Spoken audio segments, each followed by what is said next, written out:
Hello again. I thought I might read out another chapter of the book of mine, which will be published next year, which is ostensibly about psychopathy, but actually covers a whole range of different subjects. This chapter is, appropriately for the middle of a pandemic, about death. In Britain 60 years ago, the subject of sex was surrounded by a bewilderingly complex set of taboos and prohibitions. Couples hoping to spend the night together in an hotel would routinely claim to be married, and children born out of wedlock were known as either illegitimate or, less charitably, bastards. Words such as pregnant were avoided in polite company and replaced by various euphemisms such as in the family way or joining the pudding club or expecting. Nice people did not talk openly about sex or its consequences. Death, by way of contrast, was treated in a robust and matter-of-fact way. The custom of keeping the coffin containing the corpse in the house on the night before a funeral was still around in the 1960s, and people spoke without embarrassment about the death of family members. Death was considered a proper topic of conversation in a way which sexual activity was not. Today, attitudes to sex and death have been neatly reversed. The most breathtaking candour surrounds sex, and what would once have been regarded as monstrous perversions are discussed freely on television or mentioned to children in sex education lessons at school. Death, on the other hand, has become a forbidden topic, with even the very word being considered a little indelicate. Newspapers go out of their way to avoid printing those alarming words, death or dying, and substitute instead expressions such as passed away. Not so long ago, a genteelism like passing away would have prompted howls of derision from many people. Today it is de rigueur even for the police when announcing the death of a murder victim. All too often it is combined with a modifier such as sadly, which creates an incredibly mawkish air of false sentiment. In October 2019, the Scottish newspaper, Scottish Sun, reported a police spokesman as saying that a 43-year-old woman was taken to St John's Hospital, Livingston, where she sadly passed away on Monday 21st of October 2019. In an even more ghastly example of this euphemism, the death of a dog was announced by the police in similar terms the following day, as reported in the Daily Record. Police Scotland posted on Facebook, "Sad news from us today, as we can now tell you police dog Buck has passed away this afternoon after a short illness." You literally could not make it up. The bowdlerisation of such a perfectly natural event is indicative of our modern feelings about death, which is, of course, an inevitable feature of life. In few ways is the psychology of the psychopath so clearly differentiated from those of so-called normal people than when the subject of death arises. For the psychopath, death is simply an ordinary and unremarkable process, to be placed in the same mental category as eating, sleeping and having sexual relations.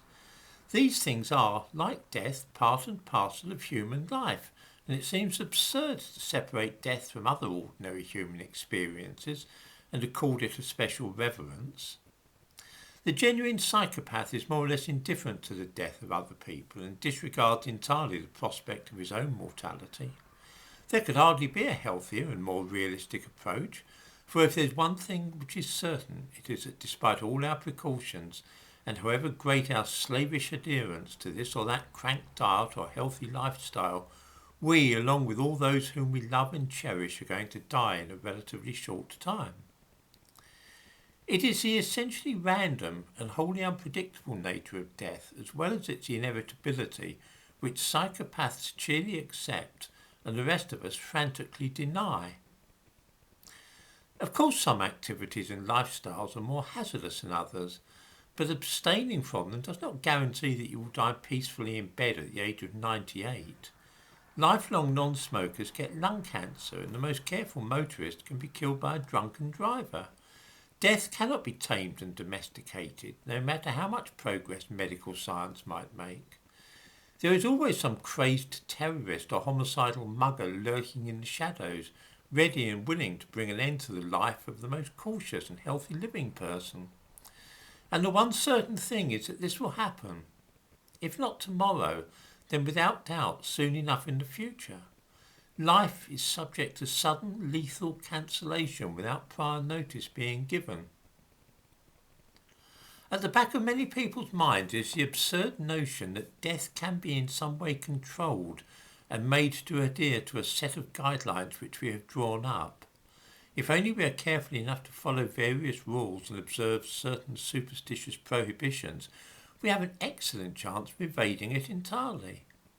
Some of these rules are simple. Don't smoke and you can avoid lung cancer. It's one of the most popular. Here is a question for those living in the United Kingdom.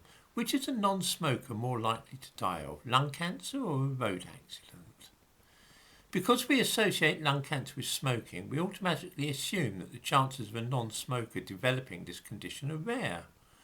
We know, though, that people are regularly killed by cars, and so it must surely, or so we assume, be likely that this is a more probable fate for our non-smoker than lung cancer. As it happens, the chances of dying of lung cancer are at least 2 or 3 times as great. Between 10% and 15% of deaths from lung cancer are among non-smokers. Roughly 35,000 people a year die in the United Kingdom of the disease, of which between 3,500 and 7,000 will be non-smokers. Around 1,750 a year die in road accidents. This is hugely counterintuitive and provides food for thought. That 1 in 6 of the deaths from lung cancer have nothing at all to do with cigarettes will come as a surprise to most people. There is without doubt a link between smoking and lung cancer, but even so, around 85% of smokers will not die of lung cancer. There are many more instances of random mortality which upset all our calculations about extending our lives indefinitely by obeying doctors and being sure to eat up our greens and walk 10,000 steps a day. A careful person might avoid climbing a ladder lest he fall to his death, but in the United Kingdom 5 times as many people die falling out of bed as do tumbling from a ladder. Roughly 55 people a year are killed falling off ladders, but almost 300 die after falling off their beds. Best not to mention the 29 people each year who somehow contrive to drown themselves accidentally while taking a bath. It is figures like this, almost entirely ignored by the average person, which provides psychopaths with a healthy and realistic attitude to death, best summed up by dismissing it as just one of those things which happen to us all eventually. Of course, the casual attitude to death typically displayed by psychopaths has a grim downside for society, in that a small minority of such people will decide that rather than just being indifferent to death, they positively enjoy seeing the deaths of others, and, being free from the shackles and restraints of conventional mortality, will have no reason not to indulge this penchant. It is certainly a fact that the majority of serial killers also happen to be psychopaths, by which it may readily be seen that indifference to and acceptance of death should not be allowed to develop into the cultivation of pleasure in the process, but rather we should seek to approach it with stoic acceptance. Aside from the risk of developing a taste for it, the way of the psychopath when it comes to death is a healthy and correct one. It is absurdly simple. Our mothers, fathers, husbands, wives, children and friends will all die, and there is little or nothing which can be done to prevent it. Every so often one sees articles in newspapers or pieces online which claim that thousands or millions of lives each year will be saved by some new medical procedure or recently tested drug. This is quite false. Those lives will not be saved at all. They might perhaps be postponed for another few months or years, but the mortality rate remains unchanged as it has always been, 100%. Death is not an unfortunate mishap like a burst pipe in the winter or cracked cylinder in your car engine, things which can with a little foresight be mitigated or even wholly avoided. It will be arriving all too soon for us all, regardless of the frequency with which we visit the gym or how many vitamin pills we swallow. However much sun cream we slather on, whatever the number of vegetables we eat or the amount of exercise in which we indulge, we're still going to die in a few years' time.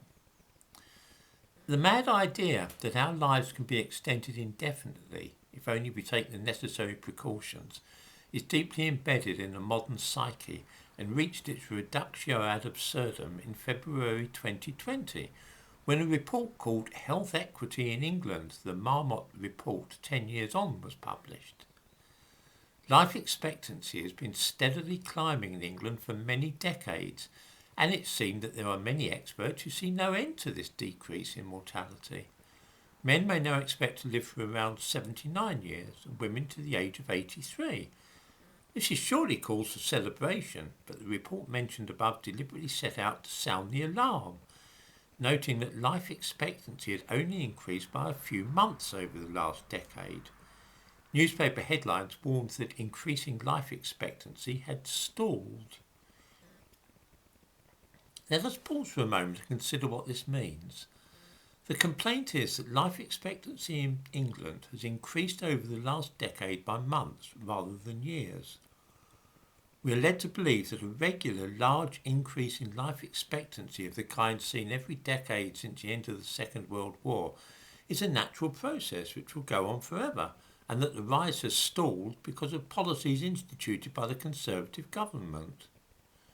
In short, life expectancy must rise inexorably year by year or something worrying is happening. This year women live to be 83 on average, and in a few years this will grow to 93, and then 103, 113 and so on.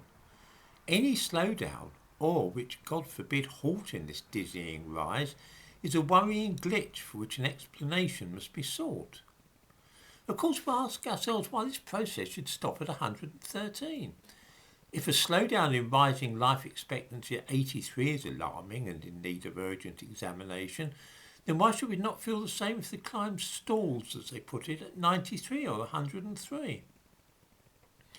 Presumably, according to this extraordinary perspective, year after year the figure will go up until the average age reached is 113, 123 or 223. The ultimate goal appears to be immortality. When even doctors and statisticians promote the crazy myth that we can all live forever, provided that we eschew cigarettes and alcohol and presumably stop voting Conservative, then there's little hope that the man or woman in the street will start thinking sensibly about illness, accidents, old age and death.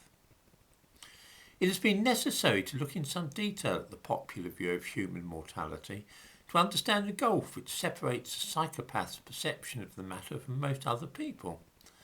At the back of the mind of almost every person in the Western world is a secret notion that they will never die, and that modern advances will be able to stave off death indefinitely.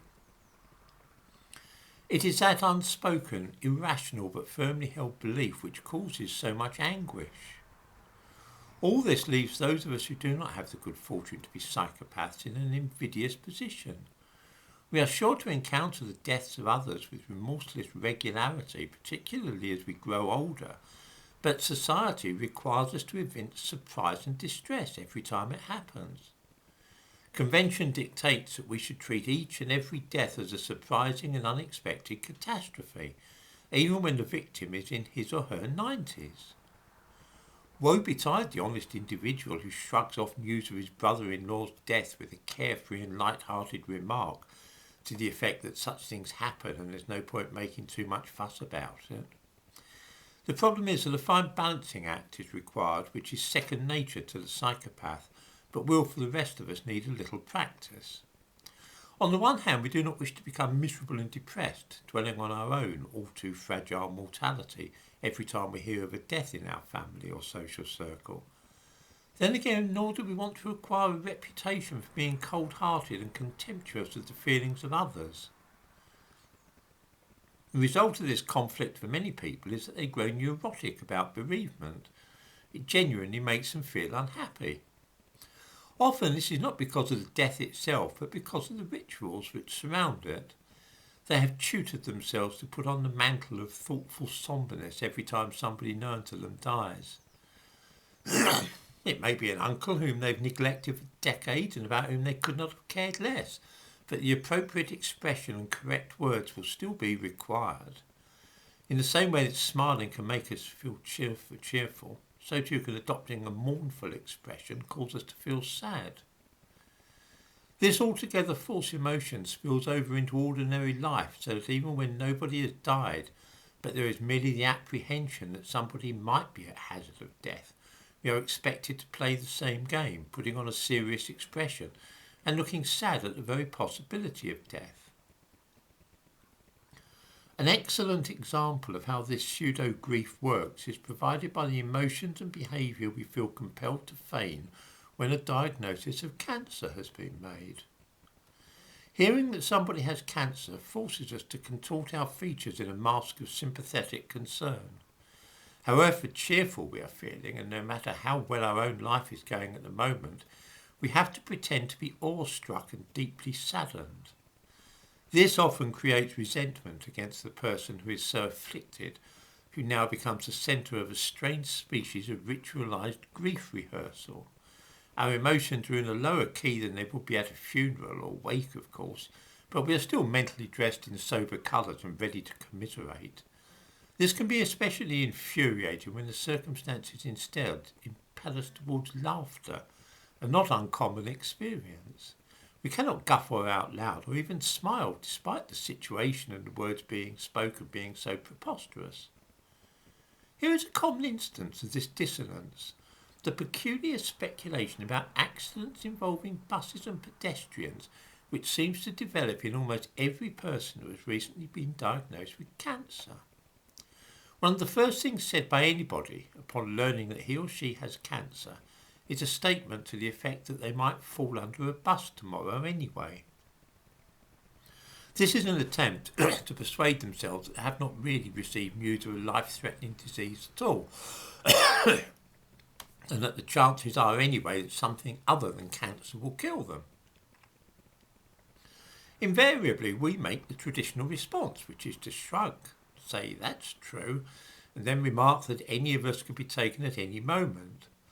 What we really want to do, of course, is point out what a foolish thing has just been said. The overall mortality rate in the Western world from cancer is extremely high, whereas the number of people who die under the wheels of buses is fantastically low. On a personal level, every person I've ever known who has said on being diagnosed with cancer that they could end up falling under a bus has actually died of cancer. To my shame, I've never yet had the courage to point out what a truly ridiculous scenario this is. The idea of a person being diagnosed with cancer on Monday and then the following day going under a bus. I mean, really. The actual figures for the two hazards are interesting. Approximately 450 pedestrians each year die in road accidents in the United Kingdom. Perhaps half a dozen of these are killed by buses. One person every 2 months or so. By way of contrast, 165,000 people die of cancer in a typical year, which is to say 450 a day. It's easy to see that cancer is a considerably greater threat than the wheels of motor cars and buses. Of course, almost every reader of this book has had a similar experience of finding something laughable and absurd about the subject of cancer, and having been quite unable to express the least amusement. This, like the prohibition on admitting an antipathy for a stepchild or dislike of an elderly relative, is just one more aspect of modern life which leads to suppressed feelings, liable to turn into internalised rage, with consequent ill effects for both psychological and physical health. Discussion of death has so far been concerned with cancer for the simple reason that most people in Europe and America will develop and quite possibly die of this disorder. This is not, of course, because there is some dreadful epidemic of the disease, caused perhaps by chemicals, pollution or climate change, but rather because we are not dying anymore from smallpox, cholera, typhoid or any other of the infectious diseases which were once such a scourge. Nor do people in the West often fall victim to the effects of malnutrition, drought or war. Because they live so much longer, developing cancer at some stage in their lives is almost a racing certainty.